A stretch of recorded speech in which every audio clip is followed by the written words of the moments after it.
د زنانه اعتکاف ګوره په کور کې نه کیږي ها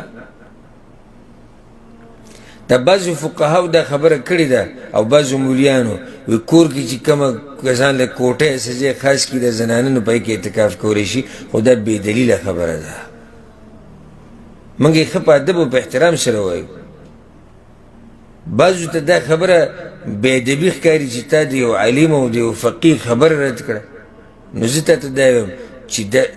دې نه لویه بې ادبي دا ده چې تا ته پته ولګي چې د دا خبره کمزوري ده او بل طرف ته دلایل دي او ته دلیل پرېږدو دا خبره اوري دغه صحیح بې ادبي ده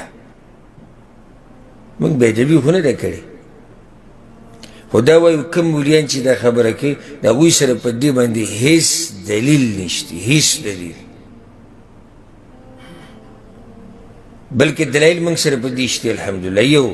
وانتم عاکفون فی المساجد او تاسو اعتکاف کړی په کوم ځای کې جومات کې نو جومات یې ذکر کو دا د ټولو دپاره دا خبره ده مساجد یې ذکر کړي دویمه خبره دا ده د پیغمبر صلی الله علیه وسلم بیبیانې د ځمکې په دې مخ باندې پاکې بیبیانې دي او پاکې زنانې دي هغوی راځي خیمې لګوي په جومات کې او یو ورځ یو حدیث کې راځي یو پیر پیغمبر صلی الله علیه وسلم د خیمې نه سر راویستو ډېرې خیمې لګېدلې دا څوک دي رسول الله ستاسو بیبیانو لګولي دي ټولې راغلي جومات ته که چېرته کور کې اعتکاف کېدی نو هغوی څه ضرورت و چې جوماتونو ته راتللی او خیمې لګولې خیال هم دې خبرې ته کنه بله مسله پیغمبر صلی الله علیه وسلم ښه په واضح الفاظو ویلي دي چې د زنانه غوره مونځ کور کې دی نو داسې ولې نه وي چې د زنانه غوره اعتکاف هغه هم په کور کې دی ویلی شو که نه شو ویلی هغه ډېر فصیح انسان او چې دې مسلې ته ضرورت و نو بیا هغه له بیانول لازم و او پټول ورته ناروا و پټول د دې خبرې څه ناروا او دا کیدی نشي چې د یو خبرې بیانول دې لازم شي او پیغمبر دې هغه نه بیانوي خو چې پیغمبر بیان نه کړه دا خبره چې د زنانه دپاره غوره اعتکاف په کور کې دی نو معنی دا شي چې کور کې اعتکاف نه کېږي بله خبره په جومات کې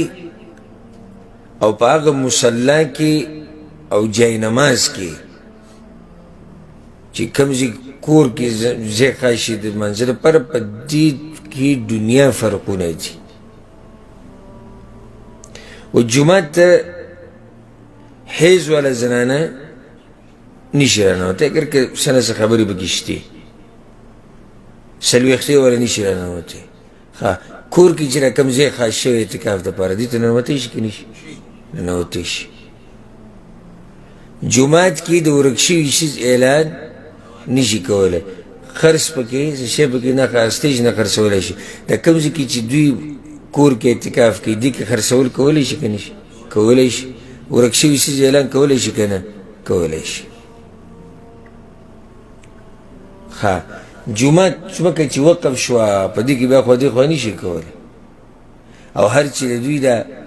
ځای خاص کړی د کوم په دې کور کې دا ځمکه خرڅولی هم شي داسې هر څه کولی شي مقصد زما د خبرې د فرقونه نور هم دي که موږ بیانول شروع لکه جومات ته چې ورننوځي ناول کار به څه کوي جومات ته چې ورننوځي جومات په تا باندې څه حق دی مداني دي ویلي جومات ته ننوتو وخت کې به څه کوي دعا ننوتو وخت کې ده تحیت المسجد نو دا مصلا چې کوم دوی په کور کې ځان له ځای جوړ کړی دی هغې ته چې ورننوځي هم 2 رکعته به کوي نه نو په جومات کې او په دغه ځای کې فرق دی جومات کې او دغه ځای کې دنیا په نور فرقونه به کې نشته او په دې به اکتفا وکړو نو راجح قول دا دی او دا د ډېرو محققینو علماو دا قول دی چې د زنانه اعتکاف دا هم په جومات کې پکار دی خو که اوس څوک دا ووایي یاره جي زمونږ علاقه کې خو جوماتونه کوي دا انتظام نشته څوک چې دا مسلې اول پیروري کیدای شي د هغوی په جوماتونو کې لا انتظام د دې نه وي. یعنې بعض جوماتونه الحمدلله داسې شتي چې په هغې کې ښه ښکلی انتظام شوی دی، باب پړده هر څه تیار دي زنانو د اعتکاف دپاره، خو که نه وي بالفرض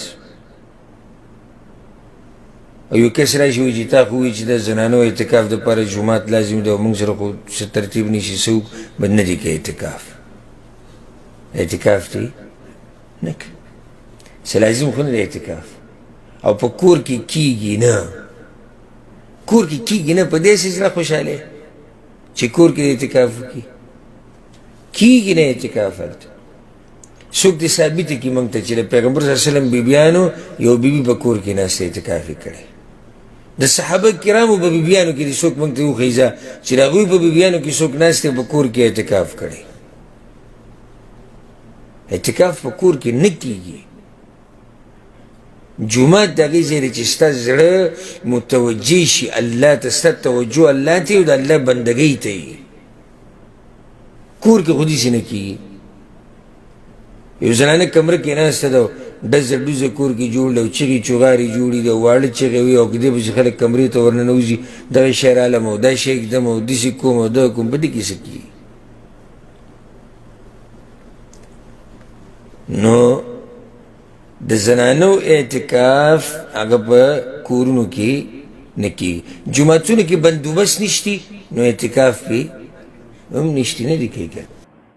ښه دا قیمتي بیان چې تاسو واورېدو چې زنانه په کور کې اعتکاف کیږي او که نه کیږي.